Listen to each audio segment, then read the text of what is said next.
Hi everybody, this is Shane R. Monroe with Monroe World, and we are going to look at the much coveted Lenovo Duet 2-in-1 Chromebook Android tablet. So you've probably seen a ton of reviews, lots of people talking about this thing, but good luck getting one because they're sold out on Best Buy, which is the only official place that they're actually selling. If you go to Lenovo's website, they'll say buy it at Best Buy. You go to Best Buy and it's sold out. You might get lucky and get one. I actually was able to get one in my shopping cart, but by the time I checked out, they were gone. However, if you do go to your local Walmart, Walmart is also a carrier of these. However, they won't let you buy one online. Even if you find it on the website and it says your store has them, you will not be actually be able to purchase it right online and have them hold it. You have to go down to the store and get one out of the cage and purchase it that way. So that's how I got this one. You'll also find out that at Walmart, these things are $50 cheaper than at Best Buy. So instead of $2.99, get them for $2.49 at Walmart. Hey, listen, if you have to go to Walmart, that's too bad, but at the same time, that's how you're going to get one of these guys. So let's go ahead. I've already unboxed this. I've used it for a week because I don't like doing reviews of products that I've not used properly. So I'm going to show you around this guy. And I'll show you, well, let's just break open the box and see what's in here. Now again, obviously I've already opened this thing, so this is not a proper unboxing. The first thing you get out of the box, of course, is the tablet itself. All right, we'll set that to the side for now. Lifting up this little guy, you'll find that inside, you will find a full keyboard clip-on, and you'll find a backer. And we're going to show you how both of these things work in a minute. You'll also find probably the useless manual, which I did not actually end up taking out and using. And also included, you will find your standard USB-C cable, which obviously I've got a ton of these, so I didn't open that either. And on the other side, you'll find your standard charger, right? USB charger. And last but not least is a dongle, which is a USB-C to 1/8" jack or 3.5mm jack. You could probably already guess what this is for, but we'll talk about it in a bit if you did not figure that out. That's all that's in the box. Now remember, this is $249 at Walmart, which actually makes this a considerable deal, just what we took out of the box, provided that everything else holds up okay. Let's move those to the side. So there's already going to be people talking about the smudges on my clip-on keyboard, but here's what the keyboard looks like. You can see that there are all the standard keys. There's obviously no numeric keypad. There is a touchpad, clicky pad, right? It's got all the standard type Chromebook controls that you would imagine, including the lock. There are a few things about this keyboard I'm not super jumping up and down about, and that is namely the backspace key is like half size, which is sort of a pain. And the enter key is a little bit smaller. Shift keys are fine. Control, the alt key is really big, which is kind of weird that the alt key is big. But other than that, the keyboard is actually it actually feels okay. From a clicky point, for those of you who have a Microsoft Surface, that sounds exactly the same. I mean, it feels like the same keyboard from the Surface. And from a big hands point of view, right, the keyboard's a little bit small. You can adapt to it though. And the responsive of the keys is very good. It doesn't feel too chiclety. So that's good. I mean, this feels quality. You can see it doesn't flop around. It's solid and it's hard. Along here are 2 guideposts and pogo pins right here. And we'll show you how those work in a minute. And there's nothing particular about the underside. So let's take a look. Here is now they seem to be touting this cloth type back. I'm not personally a big fan of these sort of cloth backed things. They say it's premium. It's like, I don't know, this doesn't feel kind of premium to me. There's a little hole for the camera, the rear facing camera. On the other side is a magnetic piece, which actually attaches itself or affirms itself to the tablet. And if you pull here, you got your standard kickstand. You can see there's 2 different, I don't know if you can get in there or not. You can see there's 2 different hinges in here. And it is nice and tight. I don't know how long it'll stay that way. But all in all, this is actually, again, this is a piece of quality construction. for $249, it's unheard of just to have these things in the same box. This sort of thing is usually a clip-on cover. Like if you were to have a Samsung tablet, you would be paying $25, $30, $40 for a clip-on back that has some sort of a stand or a flip-over cover. Comes in the box with this, right? Now let's move on to the tablet unit itself. This is a 10.1-inch screen. I'll turn it on. We'll go through all the fun stuff too. From the front side, it's an IPS screen. It's 10.1. You can look at all the specs online. I'll probably post them in the video's description as well. But as you can see, it's from a thinness point of view, not too bad. I'm trying to see if I can give you some point of reference here, but I really can't. So here's the plug. There's a point of reference. So the plug is a lot thicker than the tablet. Huh? Sorry, my cameraman was signing me. Okay, so if we look at the back side, I kind of like this two-tone thing. They also advertise this as well. It's a stylish two-tone type thing. And I kind of like it. I mean, when you put the back on and stuff, you can't really tell that it's there anyway. But I think it's okay. It does, of course, have a camera on the back. It's an 8 megapixel camera. It's poor. Let's not mince words. It's a poor camera. The camera on the front, which is here, is also poor. It's 2 megapixels. Neither one of them are something you would want to really use for anything quality. You're not going to take this to Disneyland and be videotaping people with it because it won't look good. It's utilitarian at best, okay? And that's being generous. But let's go ahead and now let's look at the top. You can see at the top there are two sets of speaker holes here. I'm assuming that these are microphone inputs, but I'm not positive. If we look at the left-hand side, there is nothing at all. At the bottom, you'll see the 2 guide holes for the keyboard as well as the pogo pins. I love pogo pin technology. I don't know why we don't use it more. And then finally, where the bulk of the controls are on the other side, and here you have a USB-C, which is power as well as a hub or a port. It works in all different ways. Power button and volume rocker. And you'll notice on the bottom, there are no speaker holes, right? So you can know that they're on the top. And that's actually a good thing because once this thing is clipped into the keyboard, you probably wouldn't want the speakers down there anyway. So they're top firing speakers. And we're going to talk about how good the speakers are and the quality of the screen and all that stuff in just a minute. So how does this thing all reassemble? So right now, I would consider this to be tablet mode. And they're touting this thing. I don't even know if it's on the box. I think it says on the box. It says that it calls itself a 2-in-1 Chromebook tablet. So you get the best of both worlds. You get a 10-inch tablet and you get a Chromebook. And we're going to see exactly what that means from a usability point of view as well as a construction point of view. So in order to turn this sort of into, quote, Chromebook mode, we simply let the keyboard attach. It's magnetic, and it'll actually almost pull it. It pulls it right out of your hands. I mean, this is a strong connection. Look at this. It's not going anywhere, right? Now, I've seen magnetic clip-on type things before, and they are crap. This is not crap. And that's, again, $250, amazing, right? So, of course, without some sort of a back here, there's not, I mean, you could use it this way if you prop it up on something. But that's where this guy comes in. So we'll just pop this guy on the back. And again, this is a magnetic connection. I don't trust it as much as I trust the keyboard, but look, I'm just holding on to that. It's still holding on. So that's pretty good.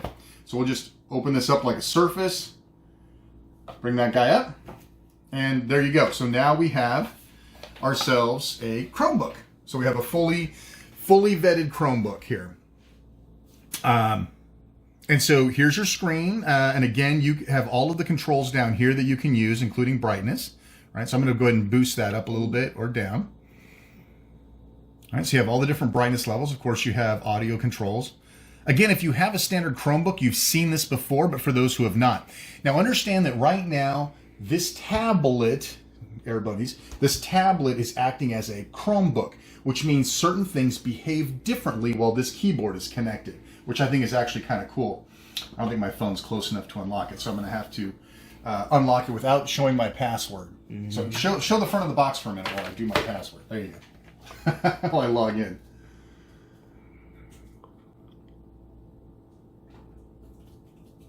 Of course, I'm not used to typing on the little keypad just yet. I use more of the tablet mode.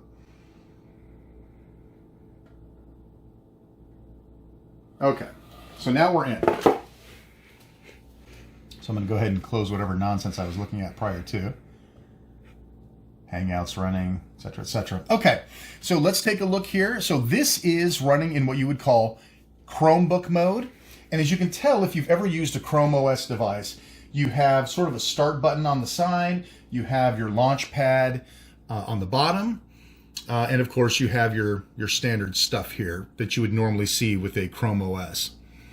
And so as per normal, you would hit the start button and you can either flip up and go through your applications, or of course you can always do the search bit where you're looking for something like VLC, and you can see that it moves along pretty quick. All right, so let's go ahead and let's just pop on the YouTube.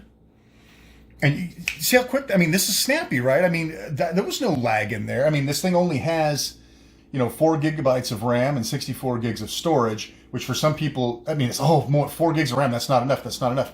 Listen, it's Chrome OS. It requires a lot less processing power and a lot less memory than, say, Windows, right? So don't let the specs freak you out. Even though it's $250, don't let the specs freak you out. All right, so you can see, try to show how, take a shot with the camera from side to side so you can see the viewing angle on the screen, right? So if you were to turn and kind of get an angle, you can see the viewing area on the screen is still very good. So like right now, I am looking very much sideways and I can still see the screen. With lower quality screens, as you were moving your viewpoint around, the screen would start to fizzle out. You really couldn't see it. Right, so the viewing angle on this screen is fantastic. Okay, let's go back to the actual screen itself. Is there any reflection? Nice. Okay, good. So as you can see here, I actually am at full brightness. Let's just take it down a little bit. Now, obviously, the brighter you go, the faster your battery will come down. Battery life on here is, according to most people, now I have not done a full battery end-to-end battery test. What I'm told is all day usage and a little bit more, which means about 10 hours. So you could use this thing 8 hours all day long and you would not run out of battery and you'd still have a couple hours left. That seems to be on par with my general usage.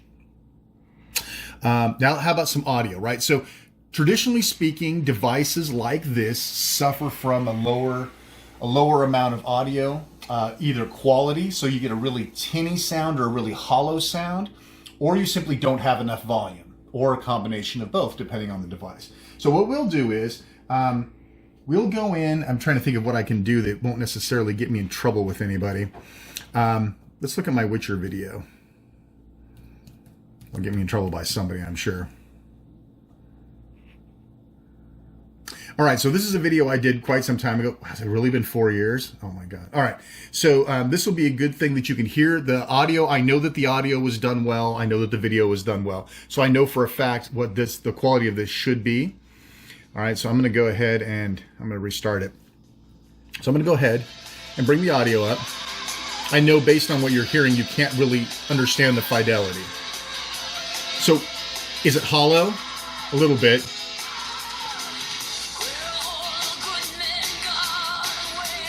Honestly though, the sound quality overall is pretty decent. It's not fantastic, but it's suitable. The audio volume level is already at the max, right? I'm gonna bring it down so I don't have to yell over the top of it. The louder you get, the less the quality seems to start taking a hit. Right about there's where we start hearing a quality degradation as it's starting to pump out of those speakers. So right about here, I think, is going to be the sweet spot for quality versus audio. And I'm going to turn it down a little bit more. So what we have here, of course, is a lack of bass, which of course is what you're going to hear with these sort of speakers. The audio volume is good. Not great, but not poor. It's right in the middle. Like, for example, if you're in your kitchen and you're cooking dinner, you got the frying pan sizzling, got the microwave spinning, and you've got this on full volume, you'll probably be able to hear it, right? So if you're looking at this as a companion device for a workout or something that you can take with you, I think audible-wise, I think it passes muster, which again, for $250, crazy. All right, that's enough holding out for Witcher here. So as you can see from a quality point of view, the screen itself, listen, I did not expect this sort of level of quality on the screen. I'm going to go ahead and mute this down. I'm going to crank the brightness all the way up. So you can tell that the quality of the screen is fantastic. The viewing angle is fantastic. The brightness level, fantastic. So let's take a couple of disparate video sources here. So this is obviously a video game pulled off of here. But if we were to go to, say, let's see, I wonder if this is actually live video from the TV show. Probably. Let's see if you can see from a quality perspective. You can see it looks really good. The darks look good. The brights are bright. The color is even for the most part. I mean, there's a lot of darks and grays in here. Let me see if I can find something that offers a little more color. Let me see if they actually have something like called a color test that we could actually bring up and you can see what that looks like. All right, let's see. Let's just try the first one. Let's see what we get here. Test your TV colors with this test. Every other color. No, this looks good. Let's see what this looks like. So there you go. I mean, again, you're seeing a video recorded of another video, right? So, but you can tell. I mean, you can see that the details. Look very carefully. You can see the details. The fidelity of the screen is very nice. I believe this is running at 1200. So it's basically, was it 1200p? So it's not 1440. It's a little higher than 1080. Maybe that's not right. What does it say that it does? Of course, now I've got to look. I've never actually spec'd this thing out myself. Looking at the side here. Of course, the answer is, who cares what resolution it's in as long as it looks good? Am I right? So based on that, this looks pretty good. I mean, it's a $250 tablet, folks. I mean, to have it look this good and be this responsive and quick, this is amazing to me in terms of a quality product, in terms of what we're seeing and the refresh time. It looks fantastic. Let me see if I can find a trailer. Give me a trailer. What's something that would be a cool trailer to watch? What's like a good Assassin's Creed. Like, is that like the video game Assassin's Creed? Yeah. All right, let's see if we can find a game trailer that. Those are always cool. All right, let's see what we got here. All right, so that looks good to me. And of course, it's got the narration on, but it's clean. It looks very nice. Like I said, the quality looks good. What are you doing? Trying to decrease the caption size, but yeah, we could probably just turn the captions off. Oops, not that. I think it'd be at the bottom.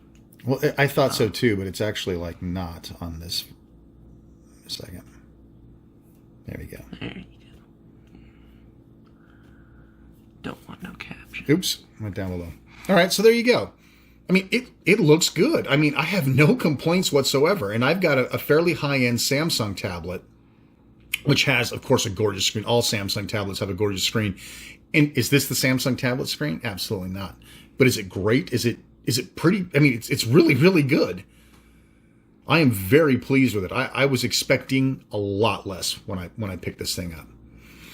All right, so you can get a kind of a look at that. But what about your daily driver stuff, right? I mean, that's kind of what we're talking about. What about basic web browsing? What about your standard stuff? So if we were to hop over to, say, Nintendo's site, and if you've ever been to the Nintendo game store online, it's notoriously heavy with tons and tons of crap loading in the background. You can see it came up pretty quickly. And again, there's no lag in scrolling. The entire presentation and feel of it feels very, very good. I don't have any complaints whatsoever about this. It's snappy, it's quick.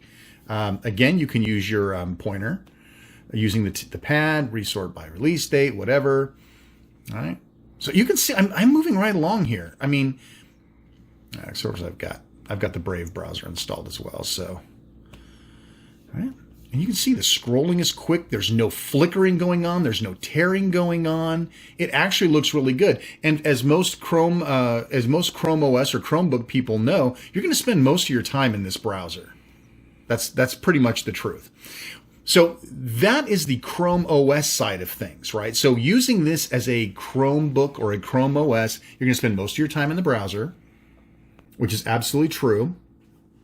and I could pop onto Smart News. Now, at this point in time, I'm going to be hopping over to, I don't think I hit that right. Now I'm inside of an Android app. So this is the Smart News Android app. And you can tell by the bar at the top, almost all Android apps run with this sort of this Android thing at the top. But you can see, nice and quick, smooth, responsive. I can multitask. I can hop back. I can go to some, what's another really heavy website? What about, I'm trying to think if there's anything that's really super heavy that makes sense. What if you go to, I don't know, Xbox?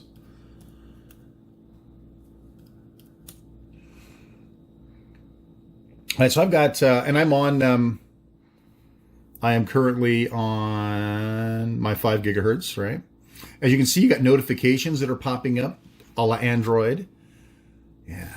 That bothers me that I say stay in there and it keeps popping up. That's something to definitely concern oneself with. Yeah, so we're flipping back and forth. We're back and forth between tabs, nice and quick. Let's throw on YouTube again. So here's the YouTube app. So this is the Android YouTube app we're seeing now, right? So I'll throw in, say, this Beat Saber video and make sure it's muted, which it is, right? So now I've got that going on. I can quick move between my apps. Right? You can see I went down to picture-in-picture mode. I can pop over here, pop between. I'm not stressing this thing out at all. I'll open up Google Play. Popped right up, nice and quick. Let's open another couple browser windows, right? Everyone's multi-browser these days. Got to have multiple browser windows open. So I'll go to, I don't know, CNN.com. And for those of you who hate CNN, I'll go to FoxNews.com. I gotta please everybody here. All right, so I'll go to foxnews.com. Stop that. I got to uninstall Brave. All right, so now I've got Fox News. I've got CNN. I've got a video playing. I've got a couple other fairly heavy tabs, especially the Nintendo side's very, very heavy. I've got YouTube going on. I still have Smart News running in the background. This is above and beyond most standard multitasking type stuff that you would probably do. I'm trying to think if there's anything else I can throw in here. Let's see. How about Plex? No, I won't put Plex on.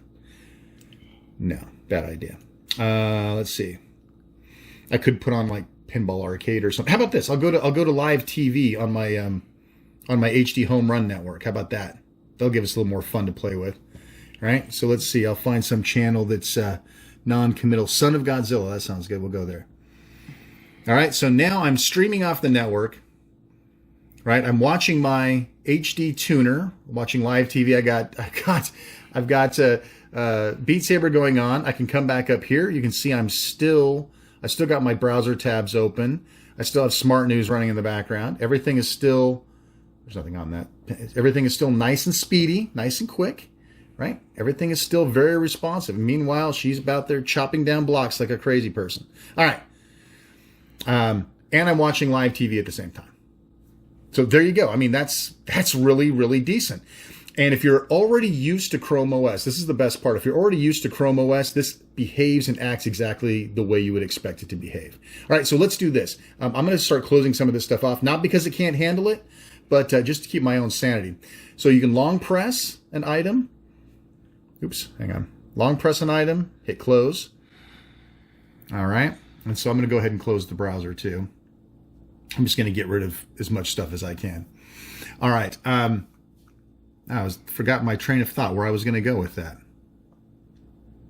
Let me see here. I had something I was going to show you guys. Oh, the camera. Let's talk about how bad the camera is. All right. The camera's not good, folks. All right. So, hey, there we go. Actually, you know what? The front camera doesn't look too bad. I mean, that's acceptable. I've seen a lot worse. So the front camera's not too bad. I've not used this for, say, video chatting or Hangouts or anything like that. Hey, look at that! There's a picture. There's a reflector. I know. That's there's kind of a mini picture of you. Looks like Schmeagol or something in there. All right, right, and then of course we can flip around to the other side. And I'm not sure how to. Here, let's do this. Okay, you can see that? Yeah. So there's the rear camera.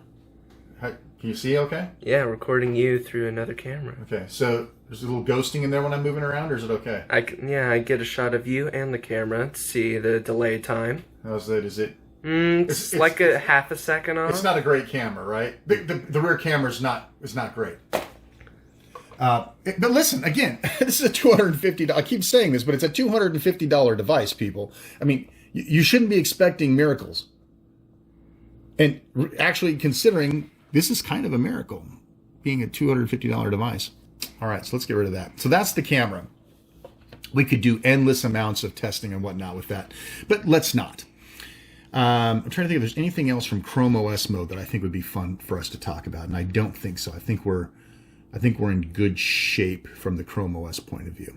All right, so now we've seen it as a Chromebook. Let's see what it looks like a tablet, because that's important. I mean, to me, I made this my daily driver for my tablet for the entire week. So I'm going to go ahead and close this. I'm going to pull this guy off.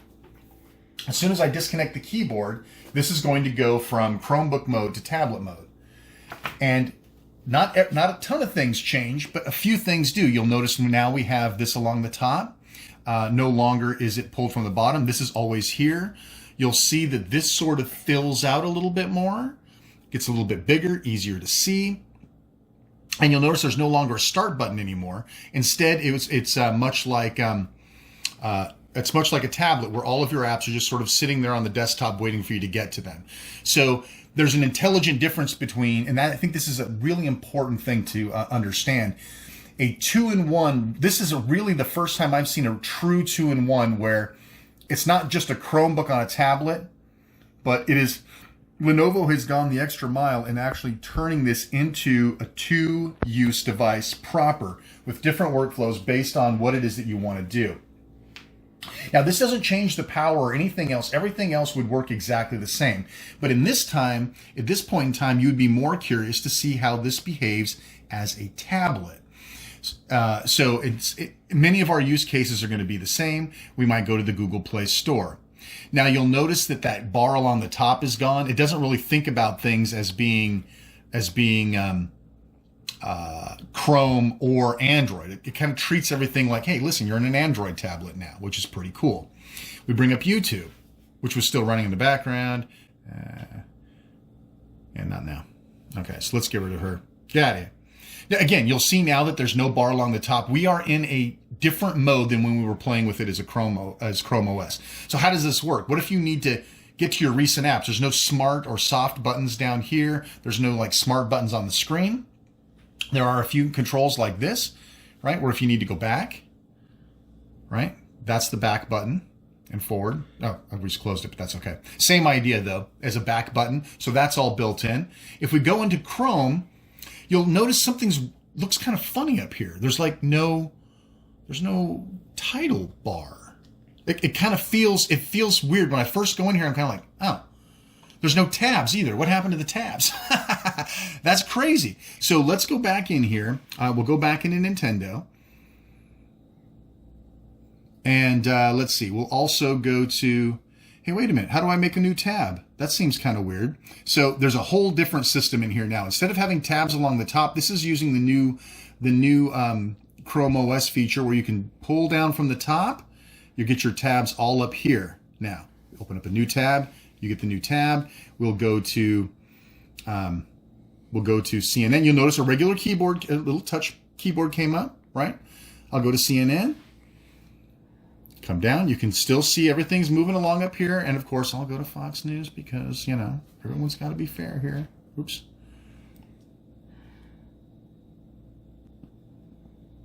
Don't want anybody telling me that I wasn't an equal opportunity demonstrator.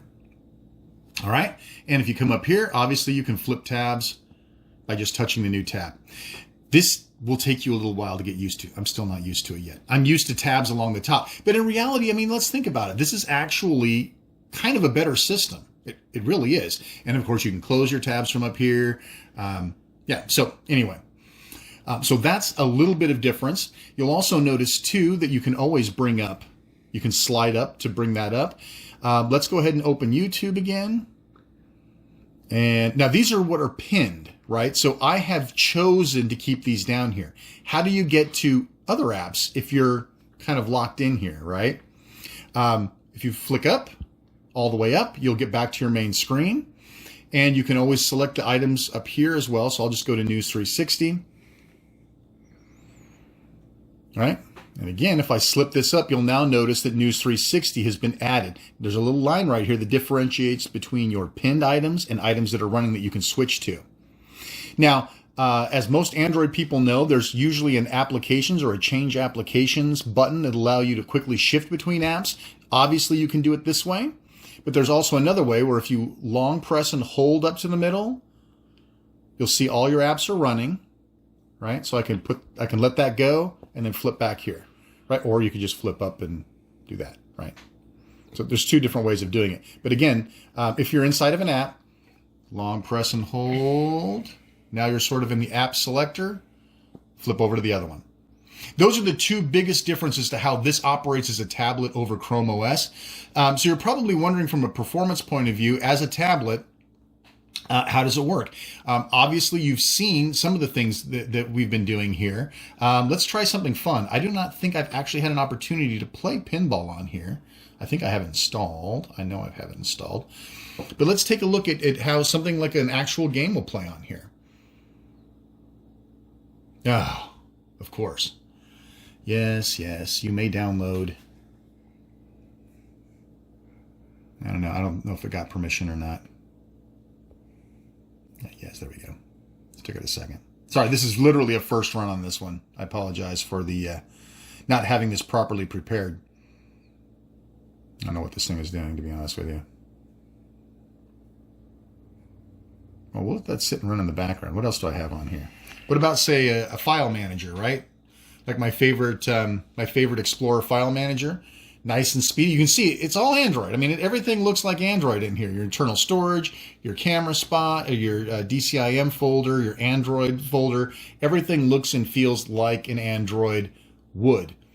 All right, let's go back to the pinball. I'm dying to see what goes on with this thing. There we go. Let's see. Okay. Oh, wait a minute. I have no sound. I'm gonna say, oh, stop that. I don't know what happened just there. Maybe it crashed. I don't know. Let's go back in. Again, I've never done this, so maybe we found our first little problem here. All right, let's do a free table. I love that background music. Okay. This looks all right. Hey, this looks all right, actually. This looks very clean. Oops. I'm not quite trying to play this at an angle. Volume's good. Everything's nice and smooth.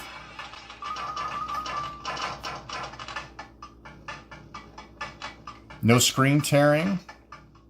But I saw anyway. Maybe the video will show. Dang it. Oh, good. I don't think the lag is I don't think there's an input lag on the screen. I know it's like, oh, there must be input lag. I don't feel that's the case. I feel like I'm just not performing well. That doesn't help when I get screwed like that. And again, you can hear that the audio sounds a little... See, notice I was telling you that the sweet spot's like right around here. The audio starts to blare out a little bit when you're too high. I think that looks very good. I would not complain about that performance at all. And while we're at it, let's flip over to landscape. Or to portrait mode. Let's let this thing finish the ball. That's probably the last of my balls anyway. Fine. Blah, blah, blah, blah, blah. What can I do here? All right, let's do this. Let's flip. Okay. Maybe it'll only flip while we're inside. Hang on. I seem to remember that this thing... Hang on a second. It's been a long time since I monkeyed with this. Options, controls, camera. Let's exit the game. Okay. Didn't I say like exit? Oh, wait a minute. Maybe it'll flip here. Okay, well, let's back out of here. How about now? All right, let's do this. I may have something locked out here. Close. That's going to give me a copyright hit. All right, there we go. Let's try this now. No, that was nice and smooth. Right? A lot of times when you do rotations, it's not all that good. All right, let's go back in and we'll see if it behaves now in portrait mode. I would also like to point out, for those of you who care, that this is a 16:9 orientation versus a more 4:3. I prefer to have this orientation. I know a lot of people prefer to have a more square. I prefer to have it like this myself, so I'm very pleased with this. Let's try the Ghostbusters table. There's that cool music again.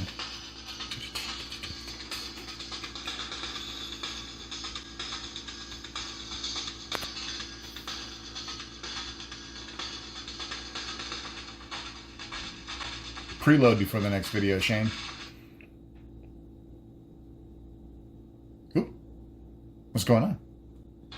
Oh, there we go. This is going to totally get me a copyright hit. Oh, well. It's not like I monetize any of this stuff. Welcome aboard, kid.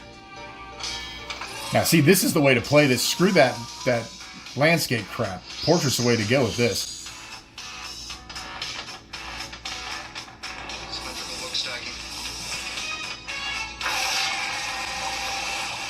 Again, I don't think there's any lag in the input. It's just my miscalculations. Now, Ghostbusters I know is a heavy table because I've played... Hang on a second. Ghostbusters I know is a very intensive table because I have played this before on other platforms. The fact that it's not... the audio's not clipping and we're not seeing a lot of stuttering, that says a lot of good things about this tablet. This is a heavy table. You can see a little tiny bit. It struggles just a little bit, but it's a $250 tablet, folks. My Samsung tablet, that's not $250, behaves very similarly. In fact, I think this is actually better than my Samsung performance on this game, to be honest with you. I kind of stopped playing this table because it didn't play well. So that's great. And of course, we're still multitasking back here, right? I can flip right back out and go back to my file manager or whatever. Go back to my smart news. And you see everything's nice and poppy. I mean, I find this remarkable that they've managed to make such a decent product for such a low price. There was another thing I was going to talk about. Oh, the weight. All right. So a lot of people say, oh, I can't stand it when the tablet is 16 by 9 like this because it's so top heavy and I can't hold it comfortable to read. So this unit itself, let me go back to, so this unit itself weighs just over a pound, which that doesn't sound very heavy. It is a little heavier. I will admit that it's a little heavier than I would like, but not much. Once you add everything onto it, it clocks in at just about 2 pounds, right? So the two of these weigh about the same. So if you're going to be in tablet mode and you're going to do a lot of time reading books or whatever, I think it'll be okay. Slightly heavier, but then again, you're talking about a much higher quality screen than you would normally expect, and you're talking about having 10 hours of battery life. So with those sorts of things in mind, there has to be a trade-off somewhere, and in this case, the trade-off is weight. So you got a little bit heavier. Again, it is not what I would consider prohibitive. It is merely honest reporting that I tell you that it's probably a little heavier than it looks inside the video. Okay, so that I think covers most of the things that I wanted to talk about. A couple of things that we do need to note, which I will actually do a follow-up video on, is you'll notice that there's only one port, and that's it. That's the USB-C port. You also notice that there's absolutely no headphone jacks on here. For some people, that might be the kiss of death, because honestly, if you want to do headphones, you need this little guy. You're going to plug that in, you're going to plug your headphones into this, and you've got headphones. But what a lot of people complain about is, how can I charge it while I'm using it with headphones? And the answer is, you don't. You can also put a USB-C hub in here, which will give you as many ports as you need. And this also works as HDMI out, USB-C HDMI out, and I will show a video of that. And it actually works very well. I got a $12 dongle from Amazon. You pop it in here and you plug it into your monitor, HDMI monitor, and it works actually as a mirror or an extended display. And if you go up on Reddit or you look at some of the reviews, they'll tell you it doesn't work. I can prove to you later on with another video that it does indeed work and it works fine. So for those of you thinking, oh, well, you know, this would be great on the road, but if I'm at the hotel, I want to plug into a monitor or a TV or something. Yes, you can. But again, you've got one port. That's probably the biggest drawback of this, is that there's only a single port. And yeah, I mean, you're kind of stuck there. But this port does work as both a charging port and as well as a utility port. So that's kind of nice. And yeah, I think that's all you really need to know about this guy to make a good informed decision. again, it's $250. You're not taking a second mortgage out on your house to afford this thing. Listen, you want a good quality tablet, it's going to cost you some bank, especially if you want a nice Samsung tablet with a nice screen, IPS or whatever. Then you're gonna spend a few dollars, right? For $250 at a Walmart that comes with the keyboard, right? If you want a keyboard for some other tablet type device like an iPad or something, you're talking another $100. It's included in the box, right? You want a nice quality stand. You want a nice quality clip-on or something to protect your Samsung tablet. The Samsung Smart Cover is $40, right? So you're getting a lot of value. Not only are you getting a very decent tablet, I mean, remarkably decent, you're also getting these accessories, which is, in my opinion, quite the deal. The last thing I want to talk about before we wrap it up, I think my cameraman is getting tired of holding the camera. The last thing I want to talk about is construction. A lot of people ask these sorts of questions. What's the construction? Traditionally speaking, cheap tablets are built cheaply.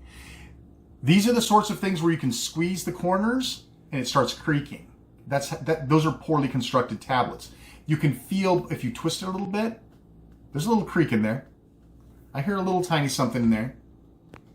But for the most part, flexing, and this could, I don't even know if this is construction creak. I can hear a little something in there. But you can feel, running around the edges, you can feel the screen, you can feel the quality by using it for a period of time. So I've used this for about a week. I've taken it to the gym. It's sat up on my elliptical while I worked out. I've used it in bed. I've used it here on the table. I've used it everywhere that I could possibly use a device like this. And it has performed very well. And from a durability factor, for a $250 tablet, I would say that it is excellent quality of build, which again, doesn't happen very often with cheap tablets. So anyway, I hope you enjoyed this look at the Lenovo Duet, the 2-in-1 Chromebook / tablet. And again, just in case you were curious to see it one more time in its native state, I have to recommend it. I have to recommend, if you can get one, right? If you can find it, get it. It's a very nice device. It's solid. It performs very, very well. It's great for a daily driver. It's great for a work tablet. It's great for a work computer. If you can handle the limits of the Chrome OS operating system, which most people, that's all they really need. Along with the huge wealth of Android apps that are available for this as well from a tablet point of view, I don't think you really need much else. Anyway, I'm Shane R. Monroe. You have been watching my video on the Lenovo Duet. The Lenovo Duet 2-in-1 Chromebook and tablet. I'm Shane R. Monroe. Please subscribe to my channel. Big thanks, by the way, to everybody who made 1,000 subscribers possible. Thank you very much. I am humbled by your support. Please go ahead and like this video, share it with your friends, hit the little bell, get the notifications for future videos. I'm Shane R. Monroe. Thanks so much for watching.